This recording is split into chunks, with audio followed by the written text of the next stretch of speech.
Moving right along now into Heat 3 of Round 3. Kolohe Andino up against Tomas Hermes. And this is a great heat for Kolohe, who put together one of the best moves of the opening day. Nice big air reverse, not afraid to attack that first section.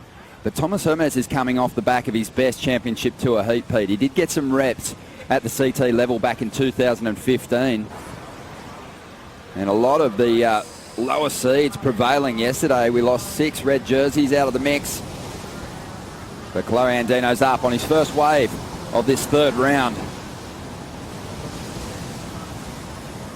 And this one's going to split away from the bank, and he's going to get out of there. But plenty of time on the clock, 28.5 minutes to go, and Andino, he'll paddle back out, hoping to pick off an insider that reels through the inside. We saw Owen Wright in the first heat of the day, Pete. Managed to find some of those gems that ran through Little Marley and get himself some decent numbers. So relaxed, which is really neat to see. As we take a look at the replay here from Kolohe Andino, carrying a ton of speed off the top of the point and picking that biggest section to go for those bigger moves. No connection to that inside portion of the bank. So just 2 quick moves. Probably not going to be a huge score. You know, it is a little bit bigger today. So you would, equipment changes maybe, but most likely not. Tomas Hermes up at the moment on a good sized set wave. And he gave that last section everything, drifted the tail, just couldn't hang on to it. Well, what happens is when you have that release and get hung up, it's kind of what happened there.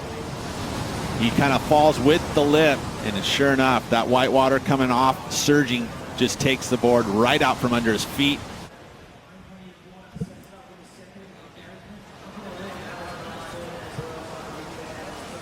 Well, Tomas Hermes catching a wave there and getting a nice little finish on the inside. Didn't need a lot to get himself out in front there, Pete. Just a 1.31, so he should get the lead. But still, hoping for more. He wants to get some big turns done. Was impressed with his surfing yesterday. So true. You know, this feels like you're going to see this kind of a few times today, where a surfer is getting themselves in a position where they're kind of halfway out. It's been out here for all the free surfs, whether it be the morning or the afternoon. And that's investment, because it takes a lot to get out here and get out there every single free surf session. As we watch the replay here of 2 nice carves. And I guess the wave choice too is not so bad here, because it did give him some opportunity. It is a smaller inside wave, but he did well, and he's probably going to get the best number of the heat so far, on top of the fact that he's going to get himself right back on the ski and back out to that top pole position. I think from that point on, he really switched on. His surfing went to another place. He started to bring his heat score averages up. We talk about title contenders and well-rounded surfers that could get themselves into the mix.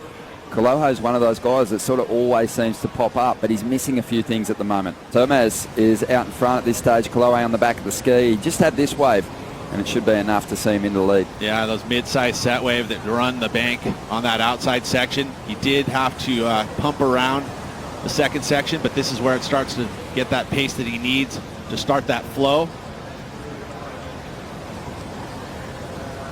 And this is going to be a mid-range number, but it's going to be right there alongside Tomas's best wave. So a very close heat underway. Up this lineup right now, you got this east, so the top end of the bank is going to have a lot more breeze on it, but if it turns south, it'll clean up nicely. Andino up once again. Love these frontside wraps. This wave, though, doesn't have a lot of pocket to work with. He's just transitioning, starting to stand up now, and he'll drift the tail, trying to get rid of a 3.23. Feel like that just happened. He did get the bonus crease, and so these waves will either sometimes fold completely in half and lose all their energy, or they fold back on itself. Ollie to 360, not a lot of points in it, but kind of fun to watch. Here we go, Andino on the replay. And this one looked like it was almost going to be over, and then it folds back on itself, and he gets this final move, gets a little drift. So 3 maneuvers there, not as big a wave as Tomas. You feel like the exchange is probably going to go Tomas's way. He was able to get a nice finish move on that wave, and here Tomas on a bomb. Well, clicks off that first section, but wants to keep that down the line flow before opening the wings and letting go of a beautiful frontside carve for that second move. And he just has such a relaxed approach. He really waits for the wave to do its thing. Just hanging back in the foam now, biding his time, and the wave's going to run off again and give him a little bit more to work with here. There's not a lot of him, but he can let go of some big moves, that's for sure. Well, he's riding the Xanadu's, and one of the things that I noticed about his boards are distinctly different than a lot of equipment I've ever actually tried out in my time, and there's a lot of grip. That's just the only best way I can kind of describe the way the board feels under your feet. Some of his fin design are distinctly different than anything else out there. As you take a look at the bigger waves, so you can ride a smaller board on these bigger open faces and do turns like that and have the confidence with all that speed to really rip into your maneuvers. I mean, that was beautiful there, because I mean, you could have easily seen him go straight up and do a bit of a drift, but he actually carved through that steeper section.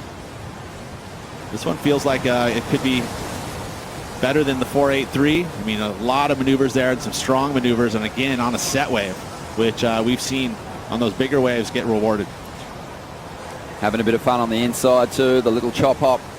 Best surfers to actually give us some big maneuvers, and Andino's up at the moment, chasing the lead now. Tomas Hermes, the rookie, is pushing the top seed, and Andino's going to go down here. A high pressure heat for him. He's been solid the last couple of seasons here with a second and a ninth, and it was solid, but he needs something special now. He finds himself in a spot of bother here. And this wave looked like it had some potential, tags it there, but goes down. And those are the types of moves you don't necessarily ever see Kolohe make mistakes on. Obviously, it is a holistic approach to that judging criteria. We'll get back to that in a moment as Hermes takes off. Beautiful looking section here. Finally, a bit of clean wall to work with. And he's making the most of those opportunities at the moment. The 30-year-old. So the work's been done on the outside. You can get bonus points here if this wave reels off once again.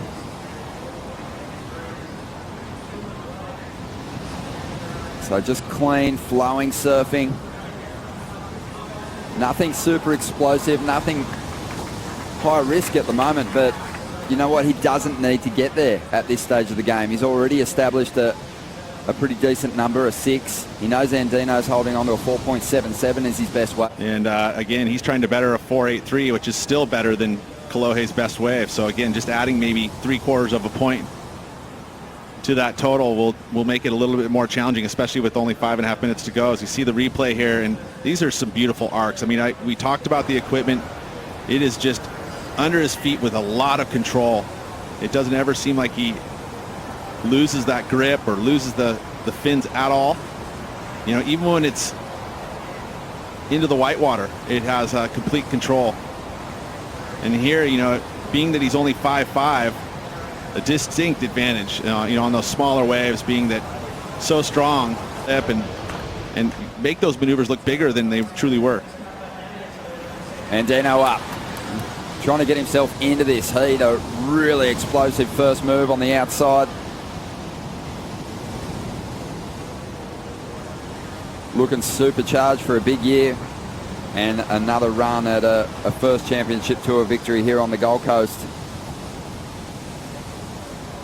But he just isn't connecting with those waves that are providing more opportunity down the line at the moment. You can tell from the turns he's doing on the outside, he's ready to go, but a fall here and there and some, I guess, broken swell lines are having an effect on his scores at the moment. Like the rawness, though, this was a lot better in my eyes for a Kolohe, because those are some pretty darn critical maneuvers, especially that one in that pocket. As you see again, that one, you know, that was a nice steep section, and it was steep all the way from top to bottom.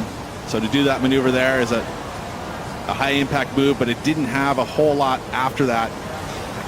You know, when we caught this wave, I thought maybe he might have had another maneuver on the outside section, but look at this, see how vertical that is, all the way at the bottom of the wave, all the way to the top. So that becomes a critical section. So he's going into this doing a on edge maneuver. You see his back foot just drifts a little bit, and getting back centered over his board was so important, and he did it really high up at the top of the wave, so he can gain that control again and go straight into another bottom turn. And if this one had another little section for him that was a little more open, we'd see the score elevate. But just because we didn't get to see another critical section there, it was just really by the virtue of that one move. 4.83 in the semis. Let's see what Italo can do in reply to Felipe's first ride. Oh. And he is clicked into gear and looking sharp. Devastating second turn there, and again just attacks that lip. Jeez. Grew up surfing a right-hand point break. Very similar to Snapper Rocks too, a very shallow sand bottom right, so that's where that backhand quickness was developed. You know, a good score. So 25 seconds to go here. This heat has just wound down swiftly, and Andino's chasing a score. He goes for the air, stomps it out on the flats, but can't ride out. And now you look at Tomas, and what a start to his first full-time campaign on the Championship Tour. 2 solid rides, a comfortable heat win. He's moving on through.